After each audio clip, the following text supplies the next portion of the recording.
Hello दोस्तों, आज का रीजनिंग में हमारा नया चैप्टर है ब्लड रिलेशन। तो चाचा चाची, नाना नानी, दादा दादी, मामा मामी, नाती पोते, इनसे संबंधित क्वेश्चंस यदि आपको सॉल्व करने हैं तो हमको इस चैप्टर के बारे में समझना होगा। इसमें सबसे पहले हम कुछ इंपॉर्टेंट वर्ड्स समझ लेते हैं जिससे कि हमको रिलेशन समझने में आसानी हो। तो जैसे यहाँ पे कुछ वर्ड्स हैं, जैसे सिबलिंग यदि कहीं पर उपयोग होता है तो सिबलिंग का उपयोग होता है children from the same parents. यदि एक ही पेरेंट के चिल्ड्रन है, चाहे वो भाई बहन हो, भाई भाई हो, भाई बहन बहन हो, वो सभी जो है आपस में सिबलिंग कहलाएंगे। तो यदि कहीं क्वेश्चन में लिखा जाता है सिबलिंग तो उसको मानेंगे हम children from the same parents. यदि कोई एडॉप्टेड चाइल्ड है तो उसको हम सिबलिंग में कंसीडर नहीं करते हैं। दूसरा जो है हमारा स्पाउस। स्पाउस का मतलब होता है हस्बैंड के लिए वाइफ जो है वो स्पाउस है, जबकि वाइफ के लिए हस्बैंड जो है वो स्पाउस है। तीसरा जो है नेफ्यू या नीस। तो ब्रदर्स एंड सिस्टर्स चाइल्ड, तो आपके भाई का बच्चा, चाहे वो गर्ल चाइल्ड हो या फिर गर्ल चाइल्ड हो या फिर बॉय हो, तो वो जो है आपका नेफ्यू कहलाएगा। और आपके ब्रदर और सिस्टर्स की यदि कोई बच्चा है जो कि लड़की है तो वो नीस कहलाएगी। स्पिंस्टर, कहीं कहीं वर्ड यूज होता है स्पिंस्टर, तो बैचलर गर्ल जो होती है उसको स्पिंस्टर बोलते हैं। इसका क्वेश्चंस में कई जगह उपयोग होता है। और ईशू या ऑफ स्प्रिंग, कहीं वर्ड यूज होता है ईशू या ऑफ स्प्रिंग, इसका मतलब होता है न्यू बॉर्न बेबी। अच्छा, कुछ नोटेशंस भी हम देखेंगे। नोटेशंस मतलब जैसे ए कोई पर्सन है और बी कोई पर्सन है और उसको यदि हम डैश लाइन से दिखाते हैं, डैश लाइन से शो करते हैं, तो इसका मतलब ए और बी का जो रिलेशन है वो सिबलिंग का है। मतलब ये इसका भाई हो सकता है, ये इसकी बहन भी हो सकती है, या दोनों बहन या दोनों भाई हो सकते हैं।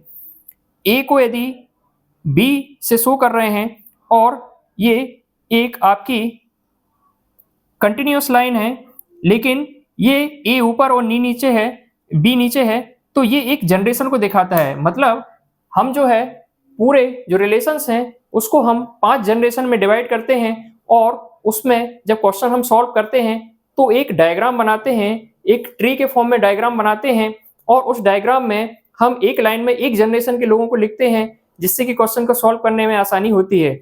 तो एक जनरेशन से दूसरे जनरेशन में हम लिखते हैं तो इसको एक कंटिन्यूअस लाइन से शो करते हैं। जैसे ए को बी के साथ में किया गया है और ए के साइड में यदि बी है और कंटिन्यूअस लाइन से शो कर रहे हैं तो ये स्पाउस बताता है। स्पाउस का मतलब क्या होता है, हस्बैंड के लिए वाइफ एंड वाइफ के लिए हस्बैंड, तो स्पाउस कहलाएंगे। तो वो कंटिन्यूअस लाइन से शो करेगा और साइड में होंगे उनके। और ए के ऊपर यदि डैश लगा है, ए के ऊपर डैश लगा है मतलब वो मेल कैंडिडेट को शो कर रहा है, और ए के ऊपर यदि डबल डैश लगा है तो वो क्या होगा, फीमेल कैंडिडेट को शो करेगा। अब ये हमने एक डायग्राम बनाया है और इससे हम जनरेशन के बारे में समझेंगे और इन्हीं 5 जनरेशंस में हमारे पूरे रिलेशन जो है वो कवर हो जाते हैं। तो इसमें हमने मेनली पूरे रिलेशन जो हैं उनको 5 जनरेशन में डिवाइड किया है। हम और आप जो है उसको हमने 3rd जनरेशन में रखा है। तो जैसे कि ये कोई पर्सन है, ये 3rd जनरेशन में है, तो 3rd जनरेशन में है यदि, तो ये जो है इसके जो पिता होंगे और उनके भी जो पिता होंगे तो ये कहलाएगी 1st जनरेशन, और इनके पिता वाली जनरेशन जो है वो 2nd जनरेशन, और ये जो कैंडिडेट है ये 3rd जनरेशन, इसका बेटा जो है इसके नीचे 4th जनरेशन में, और उनके भी जो बेटे हैं वो 5th जनरेशन में आएंगे। तो सबसे पहले हम 1st जनरेशन को समझते हैं। तो 1st जनरेशन में जो है आपके दादा दादी और नाना नानी ये मेनली आते हैं। तो दादा दादी कैसे समझेंगे हम, ये आप हैं, आपके पिता को डैश सिंगल डैश से दिखाया है और माता को डबल डैश से दिखाया है, और इन दोनों को सिबलिंग्स हैं तो इसलिए ये स्पाउस हैं। तो स्पाउस हैं तो इसको हम कैसे शो करेंगे, कंटिन्यूअस लाइन से शो करेंगे। और आजू बाजू हैं तो ये जो है आपके माता और पिता हैं वो हस्बैंड वाइफ हैं। तो ये जो है फादर मदर, फादर के जो फादर होंगे तो देखिए ये जो है कंटिन्यूअस लाइन से शो कर रहे हैं। और जनरेशन वाइज हम जो है उसको एक लेवल में ऊपर है, एक लेवल ऊपर है, तो ये जो होगा जनरेशन को शो करेगा। इसके ऊपर जो है दादा है जो आपके, तो दादा जो है उसको डैश से शो किया है क्योंकि मेल कैंडिडेट हैं, और ये डबल डैश से दादी को शो किया है। तो फादर के जो फादर होंगे वो आपके ग्रैंडफादर कहलाएंगे, जिसको हिंदी में दादाजी बोलते हैं। और फादर की जो मदर होंगी वो ग्रैंड मदर कहलाएंगी। ऐसे ही आपकी जो वाइफ हैं, आपकी जो माताजी हैं, और माताजी के जो फादर होंगे वो आपके मैटरनल ग्रैंडफादर कहलाएंगे। जब माताजी की बात आती है तो वहाँ पर एक वर्ड आता है मैटरनल। ये मैटरनल वर्ड जो आएगा तो वो आपके माता से संबंधित रिलेशंस को शो करने के लिए लगाया जाता है। और वैसे फादर से संबंधित चीज़ें जो होती हैं वो पैटर्नल वर्ड यूज होता है, लेकिन यदि वो वर्ड यूज ना भी हो तो बाय डिफॉल्ट आप फादर के रिलेशन में ही आप उसको मानेंगे। मतलब यदि ग्रैंडफादर बोला जाता है तो वो पैटर्नल ग्रैंडफादर है एक्चुअल में, लेकिन यदि कुछ भी नहीं बोला जाता है तो आप ये मान के चलेंगे कि वो पिता के फादर के बारे में ही बात कर रहे हैं। लेकिन मदर के फादर के बारे में बात करेंगे तो उसमें मैटरनल वर्ड जुड़ा हुआ होगा। तो ये आपके होंगे नाना और नानी। तो ये जो होते हैं वो फर्स्ट जनरेशन में आते हैं। मतलब आपके फादर के फादर, आपके फादर की मदर, आपकी मदर के फादर एंड मदर की मदर, ये जो है फर्स्ट जनरेशन में आएंगे। तो आपके ये grandfather, grand mother, maternal grandfather, maternal grand mother. अब इन सभी डायग्राम में एक जो रिलेशन है जो इस डायग्राम में शो नहीं किया है थोड़ा सा कॉम्प्लिकेशन के कारण, तो उसमें इनके भाई भी हो सकते हैं। तो इन चारों कैंडिडेट में यदि कोई भी भाई होगा तो वो कहलाएगा ग्रैंड अंकल, वो ग्रैंड अंकल कहलाएगा।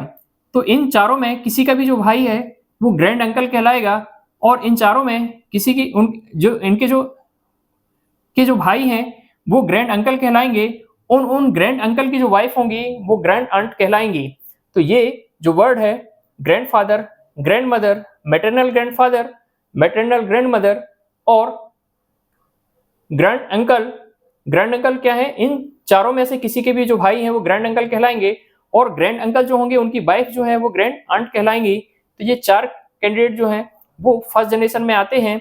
अब सेकंड जनरेशन में आपके फादर मदर आएंगे और आपकी जो वाइफ हैं, देखिए वाइफ को जो है क्योंकि स्पाउस हैं तो स्पाउस हैं तो हमने कंटिन्यूस लाइन से शो किया है, तो ये इनकी वाइफ हैं। तो इनके जो फादर होंगे आपके ससुर वो फादर इन लॉ, और आपकी जो सास वो मदर इन लॉ जो हैं वो आपकी सेकंड जनरेशन में आएंगे। तो यहाँ पे जो होते हैं father mother, father in law and mother in law second generation में आएंगे। अब थर्ड जनरेशन में आप हैं और आपकी वाइफ हैं। इसको देखिए कंटिन्यूस लाइन से शो किया है और यहाँ पे जो है कंटिन्यूस लाइन से शो किया है, लेकिन यहाँ की कंटिन्यूस लाइन जो है वो एक लेवल को सेपरेट कर रही है और यहाँ पे जो है साइड बाय साइड लिखा हुआ है। तो ऐसे हमको समझना है कि स्पाउस जो है वो साइड बाय साइड होंगे, जबकि एक जनरेशन जो है उसको एक अलग लेवल पे बनाया जाएगा। जैसे फर्स्ट जनरेशन के सभी पर्सन यहाँ पे रखे गए हैं, सेकंड जनरेशन के सभी लोगों को यहाँ रखा है, थर्ड जनरेशन को इस लेवल पे रखा है, फोर्थ को इस पे रखा है और फिफ्थ को इस पे रखा है। अब यहाँ सेकंड जनरेशन में एक रिलेशन नहीं बताया है कि यदि आपके फादर के जो ब्रदर होंगे, फादर के जो ब्रदर होंगे वो क्या कहलाएंगे, आपके अंकल कहलाएंगे, है ना। फादर के जो ब्रदर कहलाएंगे वो अंकल कहलाएंगे। आपके मदर के ब्रदर जो हैं वो भी आपके अंकल कहलाएंगे और अंकल की जो वाइफ हैं वो आंट कहलाएंगे। तो चाहे वो फादर के ब्रदर हो या मदर के ब्रदर हो, उनकी जो वाइफ हैं वो दोनों आंट कहलाएंगी। तो आपके चाचा चाची जो हैं और मामा मामी, तो उसमें चाचा और मामा जो हैं वो अंकल और चाची और मामी जो है वो आंट कहलाएंगी। तो ये भी जो है सेकंड जनरेशन में आते हैं। थर्ड जनरेशन में आप ही के जो इक्विवेलेंट है जो आपकी जनरेशन में है वो आपका भाई हो सकता है और आपकी सिस्टर हो सकती हैं। तो ब्रदर एंड सिस्टर जो है इसी में आते हैं थर्ड जनरेशन में। और आपके जितने भी कजिन्स होंगे, कजिन्स कौन होते हैं, कजिन्स होते हैं आपके जो फादर हैं, फादर के जो ब्रदर हैं, फादर के जो ब्रदर हैं या फिर आप फादर की जो सिस्टर हैं, मतलब आपके चाचा या जो बुआ हैं उनके जो बच्चे होंगे वो आपके कजिन कहलाएंगे। या फिर आपकी माता जो है उनके जो भाई और बहन हैं उनके बच्चे भी जो हैं वो भी कजिन कहलाएंगे। तो आपके चाचा, बुआ या फिर मामा या मौसी, उनके जो बच्चे होंगे वो सभी जो हैं वो कजिन कहलाएंगे। और कजिन जो है ये डिनोट नहीं करता है कि वो पर्सन जो है वो मेल है या फीमेल है। कजिन में आपके कजिन का मतलब क्या होता है, वो आपका भाई भी हो सकता है और आपका ममेरा भाई भी हो सकता है और ममेरी बहन भी हो सकता है, तो बहन भी हो सकती है। तो उसमें आपका जेंडर पता नहीं चलता है कजिन से। और इस थर्ड जनरेशन में इसके बाद में हस्बैंड के लिए वाइफ और वाइफ के लिए हस्बैंड, ये भी थर्ड जनरेशन में आएगा। और ब्रदर इन लॉ, मतलब ब्रदर इन लॉ का मतलब होता है, ब्रदर इन लॉ जो है 3 लोगों को डिनोट करता है। पत्नी के लिए पति का भाई, ठीक है, पत्नी के लिए पति का भाई और पति के लिए पत्नी का भाई, ये दोनों जो है वो ब्रदर इन लॉ है। और ये जो है इस कैंडिडेट की जो बहन है उसका जो पति है वो भी क्या है, आपका ब्रदर इन लॉ होगा। मतलब आपका ये जो है कैंडिडेट, इनके साले या फिर इनके देवर या फिर इनके जो जियाजी हैं वो ब्रदर इन लॉ कहलाएंगे। तीसरा जो है सिस्टर इन लॉ। तो थर्ड जनरेशन में एक आते हैं सिस्टर इन लॉ। तो पति के लिए पत्नी की बहन मतलब आपकी साली, और पत्नी के लिए पति की बहन मतलब इनकी नंद, और भाई की पत्नी मतलब ये जो कैंडिडेट है इसके भाई की जो पत्नी होगी तो वो जो है सिस्टर इन लॉ कहलाएंगे। अब फोर्थ जनरेशन में आपके बेटे बेटी, तो आपकी पत्नी के बेटा और बेटी जो है वो कॉमन है, तो बेटा और बेटी जो है वो थर्ड फोर्थ जनरेशन में आएंगे। तो इसमें और भी लोग हो सकते हैं, जैसे कि आपके भाई का बेटा या बेटी, आपकी पत्नी के भाई के बेटा या बेटी, आपकी पत्नी के बहन के बेटी या बेटी जो है वो भी इसमें आ सकते हैं। तो फोर्थ जनरेशन में आएंगे आपके सन, बेटा, बेटी, डॉटर, नीस एंड नेफ्यू। तो नीस एंड नेफ्यू जो होता है वो या तो आपके भाई या बहन के बेटा बेटी हो सकते हैं, और या फिर आपकी वाइफ जो है उसके भाई या बहन के बेटा या बेटी हो सकते हैं। बेटा होगा तो उसको नेफ्यू बोलेंगे और बेटी होगी तो उसको नीस बोलेंगे। तो ऐसा हमको समझना है। एक वर्ड है son in law and daughter in law, वो भी फोर्थ जनरेशन में आते हैं। तो सन इन लॉ मतलब आपका जो बेटा है और उसकी जो वाइफ है, देखिए इसको कंटिन्यूस लाइन से शो कर रहे हैं, कंटिन्यूस लाइन से शो कर रहे हैं और इसको डबल डैश शो कर रहे हैं। तो मतलब आपका जो बेटा है उसकी जो पत्नी होगी वो इस पर्सन के लिए वो होगी डॉटर इन लॉ, और यदि बेटी है और उसका हस्बैंड है तो वो इस कैंडिडेट के लिए होगा सन इन लॉ, मतलब दामाद और या फिर बहू, है ना, इस कैंडिडेट की बहू और इस कैंडिडेट का दामाद। तो ये होंगे फोर्थ जनरेशन वाले सभी लोग, है ना। इसमें सन, डॉटर, नेफ्यू, नीस और son in law and daughter in law and बहू और आपकी दामाद, ये जो है आपके फोर्थ जनरेशन के होते हैं। और फिफ्थ जनरेशन में जो होते हैं इनके जो बच्चे होंगे वो फिफ्थ जनरेशन में आएंगे। तो आपके बेटे जो होंगे उसका जो लड़का होगा वो पोता कहलाएगा आपका, और बेटी जो होगी वो पोती, और नाती, बेटी का जो बच्चा होता है वो नाती कहलाता है, और बेटी जो होती है वो नातिन कहलाती है। तो इसको इन दोनों को जो बोलते हैं ग्रैंडसन बोलते हैं। नाती या पोता जो होता है वो ग्रैंडसन कहलाता है, और पोती और नातिन जो होती है उसको ग्रैंड डॉटर बोला जाता है। तो ऐसे जो है 5 जनरेशन में हमारा ब्लड रिलेशन जो है डिवाइडेड है, और इसी में सारे जो रिलेशन है वो कवर हो जाते हैं। तो आगे जो है हम क्वेश्चंस के माध्यम से समझेंगे कि कैसे क्वेश्चन जो है उसके एक ट्री बना के उसमें जो है हम रिलेशन निकालते हैं और कैसे क्वेश्चंस को सॉल्व करेंगे।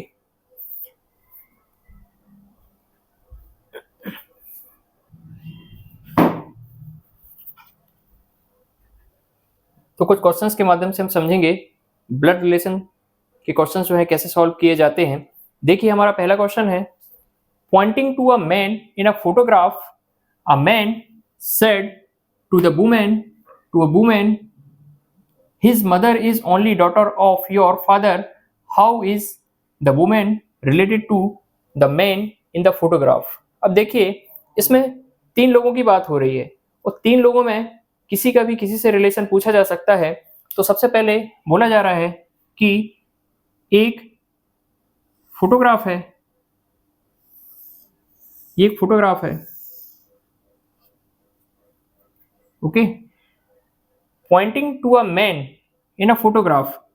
अब इस फोटोग्राफ में कोई एक मेल कैंडिडेट है, तो उसको हमने ए से माना कि वो उसका नाम ए है, और उसको डैश से शो किया, मतलब मेल कैंडिडेट है। Pointing to a man in a photograph, एक फोटोग्राफ में एक मेल कैंडिडेट है, उसको हमने बोला ए और उस पर डैश लगाया, मतलब वो मेल कैंडिडेट है।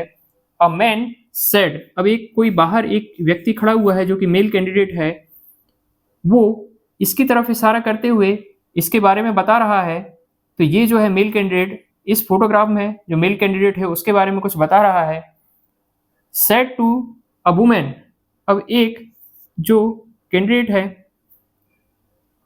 सी, वो एक महिला है और इसके बारे में यह इससे बता रहा है। तो यहाँ 3 पर्सन हो गए। एक फोटोग्राफ में जो मेल कैंडिडेट है उसके बारे में हमको समझना है, और एक वो कैंडिडेट जो कि बता रहा है, और किससे बता रहा है, वो एक महिला से बता रहा है जिसको हमने माना सी। अब क्या बोलता है, इसके बारे में बताते हुए इस महिला से, ये पर्सन जो है इस महिला से बताता है, इस हमारे फोटोग्राफ में जो मेन है उसके बारे में बताता है और बोलता है कि हिज मदर। अब यहाँ पे जो जो सेंटेंस है वो इस पर्सन के लिए बोला जा रहा है, इस पर्सन के लिए बात की जा रही है, क्योंकि ये जो है इस महिला से इस पर्सन के बारे में बात कर रहा है, तो बोला जा रहा है हिज मदर। तो हिज मदर, तो ऐसा माना हमने कि यहाँ पर हमने एक कंटिन्यूस लाइन से शो किया, और अलग अलग जनरेशन है इसलिए इसके ऊपर जो है इसके फादर और मदर जो है इसके ऊपर की जनरेशन में आएंगे, तो इसके ऊपर हम बनाएंगे। तो यहाँ पे हमने माना कि एक डी जो है, तो डी जो है वो मदर है, और मदर है तो डबल डैश मतलब फीमेल कैंडिडेट। तो यहाँ पर his mother is only daughter of your father. तो यहाँ पर इस महिला के बारे में बोल रहा है कि इनकी जो माताजी हैं is only daughter of your father. तो इनके जो पिताजी हैं, इस महिला से बोला है कि आपके जो पिताजी हैं, तो इनके जो फादर हैं, तो उनको मान लिया हमने ई और डैश से शो किया क्योंकि मेल कैंडिडेट हैं। तो इनके जो फादर हैं, तो बता रहा है ये पर्सन कि इस फोटोग्राफ में जो कैंडिडेट है, इनकी जो माताजी हैं वो जो हैं ओनली डॉटर हैं ऑफ योर फादर, आपके जो पिताजी हैं उनकी इकलौती बेटी हैं। तो इनके जो फादर हैं उनकी इकलौती बेटी हैं, मतलब इनकी जो है कोई भी भाई या बहन नहीं है, ये अकेले हैं, सिंगल चाइल्ड हैं। तो इनकी जो माताजी हैं और इनकी जो पुत्री हैं, क्योंकि इनकी एक ही पुत्र हैं, एक ही पुत्री हैं, केवल सिंगल चाइल्ड हैं, केवल एक पुत्री हैं, और ये जो है इनकी माताजी हैं वो इनके जो है पिता की बेटी हैं। तो मतलब सी और डी जो है वो एक ही हैं, सी और डी जो है वो एक ही हैं, क्योंकि यदि इनकी और भी बहनें होती तो डी और सी जो है वो अलग अलग हो सकते थे, लेकिन क्योंकि इनके पिताजी की बेटी जो है वो सिंगल चाइल्ड है, तो ये मतलब सी और डी जो होगा वो एक ही कैंडिडेट है, क्योंकि हमने समझने के लिए अलग अलग बना लिया था। लेकिन आगे क्वेश्चन में ये क्लियर हुआ कि जो सी है और डी है वो एक ही है। तो हम क्या करेंगे, इस वाले जो डायग्राम को है इसमें हम मर्ज कर देंगे, तो हमको जो डायग्राम मिलेगा उससे हमारा आंसर हमको मिलेगा। तो हम क्या करेंगे कि ई डैश जो है, ई डैश और सी डबल डैश, ठीक है, ऑब्लिक डी डबल डैश, ये जो है एक ही कैंडिडेट है, आगे क्वेश्चन से क्लियर हुआ। और इसके नीचे जो फोटोग्राफ है, फोटोग्राफ जो है उसमें ई डैश। अब पूछा जाता है कि how is the woman related to the man in the photograph. अब देखिए जो वुमेन थी वो कौन थी, सी। तो जो सी है वो फोटोग्राफ से में जो मेल कैंडिडेट है उसकी क्या रिलेशन में लगती है। तो देखिए ये अलग अलग जनरेशन के लोग बने हुए हैं, तो सी का रिलेशन पूछ रहे हैं ए से, तो सी के बारे में हमको बताना है कि सी जो है वो ए की क्या है। तो आप देखिए कि अलग अलग जनरेशन में है और इसको कंटिन्यूस लाइन से शो किया है, तो मतलब ये जो है ये इनकी माताजी हैं। डबल डैश का मतलब क्या हुआ कि इससे पहले का जनरेशन, तो ए की पहले की जनरेशन जो है उसके माता पिता को डिनोट करता है और डबल डैश उनकी माताजी को डिनोट करेगा। तो सी जो होंगी वो माता होंगी ए की। यदि ए के बारे में पूछा जाता तो ए जो होंगे वो सी के पुत्र होंगे, और ई के बारे में पूछा जाता तो माताजी के पिताजी मतलब नाना जी होते हैं, ग्रैंड मैटरनल ग्रैंडफादर। और इसका यदि पूछा जाता तो ये जो होंगे आपके ग्रैंड सन होंगे। तो ऐसे जो है किसी भी कैंडिडेट के बारे में, किसी के भी बारे में किसी का रिलेशन पूछा जा सकता है। सेकंड क्वेश्चन हम समझेंगे। सेकंड क्वेश्चन में क्या बोला जा रहा है कि pointing to a man in a photograph, a woman said father of his brother is the only son of my grandfather, how the woman related to the man in photograph. तो देखिए इसमें भी ज्यादातर क्वेश्चन ऐसे pointing to a man in a photograph ऐसे करके पूछे जाते हैं। तो जैसे कि फोटोग्राफ है, ये फोटोग्राफ में एक मैन है, इसको ए माना हमने और डैश एसओ किया क्योंकि मेल कैंडिडेट है। Pointing to a man in a photograph, a woman said. अब यहाँ पे जो वुमेन है उसको हमने बी से डिनोट किया और डबल डैश लगाया। अब क्या बोल रही है वुमेन कि फादर ऑफ हिज ब्रदर, इस सेंटेंस जो डबल डैश के अंदर लिखा हुआ है वो इस फोटोग्राफ के अंदर जो कैंडिडेट है उसके बारे में लिखा गया है। तो बोला गया है कि फादर ऑफ हिज ब्रदर, तो इनके जो भाई हैं, इनके भाई को कैसे डिनोट करेंगे, हम डैश लाइन से डिनोट करेंगे। तो उसको हमने डिनोट किया डैश लाइन से, और ब्रदर है तो इसको मेल कैंडिडेट है तो डैश से शो किया। तो इनके जो फादर हैं, अब ये जो होगा जनरेशन चेंज हो जाएगी, तो इसके ऊपर की जनरेशन के लिए इनके फादर बनाएंगे। तो माना कि इनके जो फादर हैं वो डी हैं, तो जो इनके फादर होंगे वो इनके भी फादर होंगे। क्यों? क्योंकि ये दोनों जो हैं भाई हैं, तो इनके जो फादर होंगे वो इनके भी फादर होंगे। तो यहाँ पे फादर ऑफ हिज ब्रदर, तो अभी फादर ऑफ हिज ब्रदर तो मतलब इसकी बात अभी चल रही है, फादर ऑफ हिज ब्रदर। तो फादर ऑफ हिज ब्रदर मतलब क्या है, डी की बात चल रही है। तो यहाँ पे एक सेंटेंस खत्म हो गया। इज द ओनली सन, इकलौते पुत्र हैं, ऑफ माई ग्रैंडफादर। तो ग्रैंडफादर का मतलब क्या होता है कि इसके ऊपर की एक जनरेशन और इसके ऊपर की एक जनरेशन, जैसे माना कि ई है और ये है आपके ग्रैंडफादर। यहाँ पर हमने ब्लैंक बॉक्स इसलिए छोड़ा क्योंकि ग्रैंडफादर जो होते हैं वो यहाँ पे कुछ भी हो सकता है कि आपके जो है पिताजी भी हो सकते हैं ग्रैंडफादर, ठीक है। तो यहाँ पे खाली बॉक्स छोड़ा है क्योंकि इसकी कोई बात नहीं कर रहा है वो। तो यहाँ पे हमको बोला कि फादर ऑफ हिज ब्रदर मतलब डी के बारे में बात कर रहा है। Is the only son of my grandfather, तो ग्रैंडफादर के इकलौते पुत्र हैं। मतलब इस जो जगह है, ये जो जगह है आपको दिखाई दे रही है, इसमें ये डी यहाँ पे उठ के आएगा।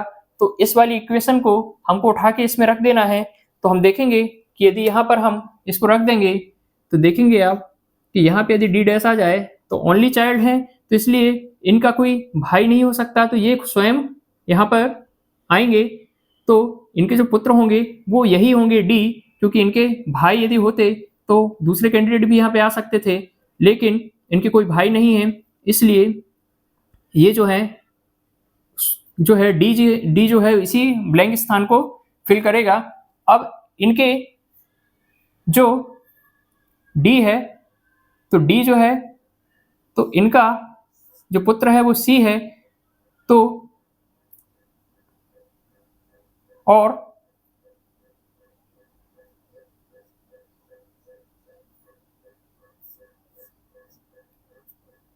ए डैश जो है वो सी के भाई हैं। तो डी डैश जो है उनका पुत्र कौन है, सी डैश, और ए डैश जो है वो भाई है उनके। तो अब देखिए पूछ रहा है कि how the woman is related to man in photograph. तो बोल रहा है बी और ए का क्या रिलेशन है। तो देखिए ये आपस में तो भाई हैं, लेकिन क्योंकि ये बी जो है वो भी इनकी डॉटर है तो ये इन दोनों की बहन हो जाएगी। तो ए बी की जो बी जो है वो ए की क्या होगी, सिस्टर होगी। तो बी का संबंध पूछा है ए से, तो बी जो होगी वो सिस्टर होगी ए की। डैश से शो कर रहे हैं, मतलब ये कजिन्स को जो है अपने सिबलिंग्स को दिखा रहा है। मतलब ए का संबंध सी से तो हमको पता चल गया था कि ये दोनों भाई हैं, और बी जो है वो डॉटर है, तो इसलिए ये सब जो है आपस में भाई बहन हैं। तो बी जो होगी वो बहन होगी, डबल डैश लगा है मतलब ये फीमेल कैंडिडेट है, तो ये बहन होगी ए की। बी सी की भी बहन होगी, और डी की बेटी होगी, और ए डी जो होगा, डी जो होगी वो ए और बी और सी की माता होंगी, और ई जो होंगे वो ए बी और सी जो होंगे उनके नाना होंगे। तो ऐसे जो है किसी से भी रिलेशन जो है वो पूछा जा सकता है। अब नेक्स्ट क्वेश्चन हम करेंगे। इसमें बोला गया है कि B is the mother of ए,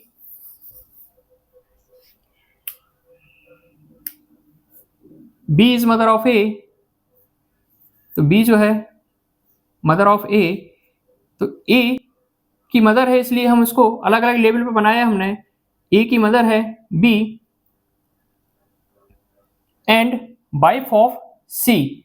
इसको हमने मदर है तो इसको डबल डैश से शो करेंगे, B is mother of A तो डबल डैश से शो करेंगे, and the wife of C. तो ये जो है सी की वाइफ है, तो सी की वाइफ है तो इसको कंटिन्यूस लाइन से शो किया, और सी के ऊपर एक डैश लगाएंगे क्योंकि मेल कैंडिडेट है। तो ये जो है इनकी पत्नी है बी, और ए की माता है। अब ए में हमको ये पता नहीं चल रहा है कि ये मेल कैंडिडेट है या फीमेल कैंडिडेट, क्योंकि क्वेश्चन में ऐसा कुछ भी मेंशन अभी नहीं किया है, तो इसको जो है हम ऐसे ही छोड़ देंगे।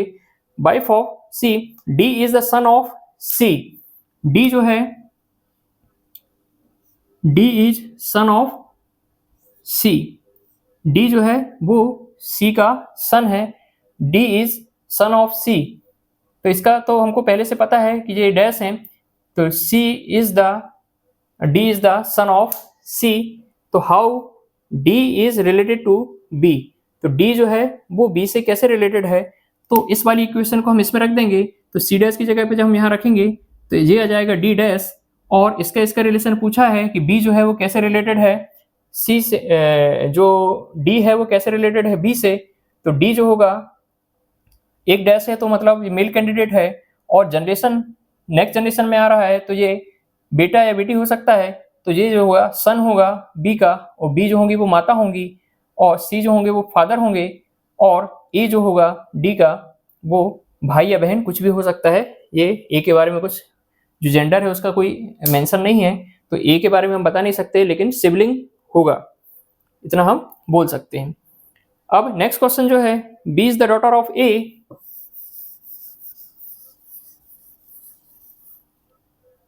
B is daughter of A, तो बी जो है डॉटर ऑफ ए है, B is the daughter of A. तो यहाँ पे ए की जो है हमको बारे में नहीं पता चल रहा है इस लाइन से। B is the daughter of A, and D is brother of C, and D जो है is brother of C, D is brother of C. तो इसके बारे में पता नहीं चल रहा, ये पता चल रहा है कि सिबलिंग है, लेकिन मेल है फीमेल है ये हमको पता नहीं चल रहा है अभी।